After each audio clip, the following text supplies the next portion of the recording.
This is not a political conflict or about partitioning land. It is solely about the destruction of Israel and the murder of Jews. Please look at this picture. This picture tells you everything you need to know about this conflict. This is Haj Amin al-Husseini, the Grand Mufti of Jerusalem, and one of the founding fathers of Palestinian nationalism. Al-Husseini dedicated his life to ensuring that there would be no Jewish presence in Israel or in any Arab land. The Mufti's hate spread across the Levant, and tragically, he was partially successful in creating a Judenrein, Jew-free Middle East. His followers led the 1929 and the 1936 massacres in Israel. They were at the helm of the Farhud massacre in Baghdad in 1941 and other massacres against Jews in the Arab world. And it was the Mufti's ideology which sparked the expulsion of Jews from Arab countries and Iran. This attack and other attacks on the Jewish community in 1920 and 1921, 1929 were instigated by a call of the Mufti of Jerusalem, Haj Amin al-Husseini, who was later sought for war crimes in the Nuremberg trials because he had a central role in fomenting the final solution. He flew to Berlin.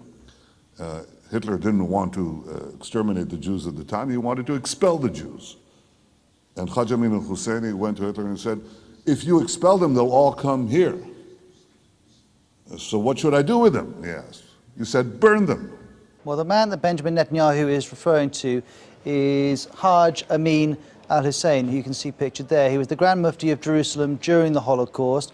There have been passionate responses to these comments by Benjamin Netanyahu. Here's the Israeli opposition leader, Isaac Herzog, saying, this is a dangerous historical distortion. I demand Netanyahu correct it immediately. He went on to say it minimizes the Holocaust, Nazism, and Hitler's part in our people's terrible disaster. There's another interesting detail here too from the Reuters bureau chief in Israel. You can see a tweet here quoting a German government spokesperson in Israel who reiterates that with regards to the Holocaust, responsibility is ours.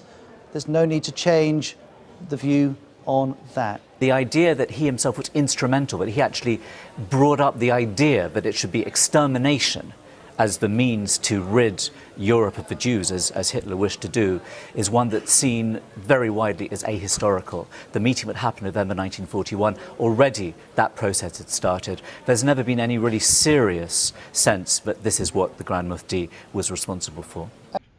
So the research that we published from the Hebrew University postdoctoral work states that Germans and Hitler wished to expel the Jews first until December 41. That is the first part of Netanyahu's claim. And this research back up his claim, only the first part of the claim. In actuality, Hitler did change his plan from total expulsion to totally annihilate European Jews, or Jews at all. This change was made by him and was a decision motivated by an inner German motivations and principles, and not by the Muftis speaking to him, convincing him that which is not sure the historical fact. How much of this decision do you think was actually influenced by the Mufti? None. Can we agree about the points that are expressed here? If not, why not? Thank you all for your comments, and don't forget to like and subscribe for more.